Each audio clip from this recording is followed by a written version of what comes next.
નમસ્કાર, આપ જોઈ રહ્યા છો જેકેએસની ગુજરાતી વાત કરીએ તો સમસ્ત અલવા પટેલ સમાજના આસ્થાના કેન્દ્ર ખોડલધામ મંદિરના દર્શનાર્થે પદ્મની બાવવાળા પરસોત્તમ રૂપાલા 5 લાખ વાર માફી માગે તો પણ માફી નથી આપવાનું તેવું જણાવતા પદ્મની બાવવાળા પરસોત્તમ રૂપાલા અંતરાત્માનો અવાજ સાંભળી પોતે ચૂંટણી નથી લડવી તેવું જાહેર કરવું જોઈએ તેવું પદ્મની બાનું કથન આવતીકાલના ક્ષત્રિયોના મહાસંમેલનમાં ગુજરાત ઉપરાંત રાજસ્થાનથી પણ ક્ષત્રિય આગેવાનો ઉપસ્થિત રહેશે। કાલના સંમેલનમાં જે નિર્ણય લેવાય તેના પરથી આગળની રણનીતિ નક્કી કરીશું। ખોડલધામ ખાતે માં ખોડલ પાસે ખોળો પાથરીને પ્રાર્થના કરી છે।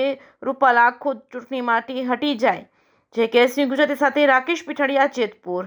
જી હા, આજે હું આપણે ખોડલધામ આવી છું અને માતાજીને ખોળો પાથરીને મેં પ્રાર્થના કરી છે કે ક્યાંક ને ક્યાંક જે રૂપાલાભાઈએ અમારી સ્વાભિમાન ઉપર ઠેસ પહોંચે તો ક્યાંકને જે પહોંચાડી છે તો એમને ક્યાંક ને ક્યાંક એવું થાય કે હું જે મેં આ અભદ્ર ટિપ્પણી કરી છે ને હું પાછો વળી જાઉં તો ક્યાંક ને ક્યાંક પણ અમને એમ થશે કે ના, રૂપાલાભાઈને હજી પણ એક અફસોસ થયો છે અને એક પગથિયું પાછળ હટી ગયા છે તો ક્ષત્રિય સમાજમાં એમનું માન જળવાઈ રહેશે।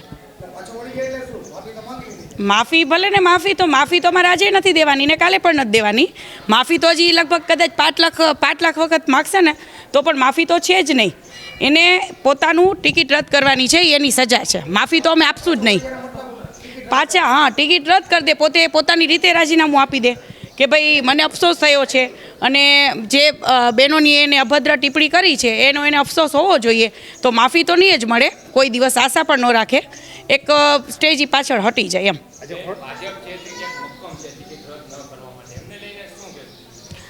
જી હવે ક્યાંક ને ક્યાંક રૂપાલાભાઈનું એવું છે કે ભાઈ આ સરકારની હવે જવાબદારી થઈ ગઈ છે તો સરકારશ્રીને પણ હું અપીલ કરું છું કે રૂપાલાભાઈને હટાવી અને કોઈ પણ વ્યક્તિને આપો।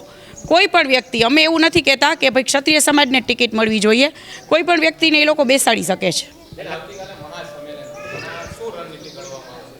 જી, મહાસંમેલનમાં રાજસ્થાનથી અને ઘણા મોટા લોકો ત્યાં પધારવાના છે અને ત્યાં અમે ડિસિઝન લેશું કે આગળ જતાં અમારી રણનીતિ શું કરવી અને કાલે હવે જે પણ હશે એ ત્યાં મહાસંમેલનમાં જ હું કહી શકીશ।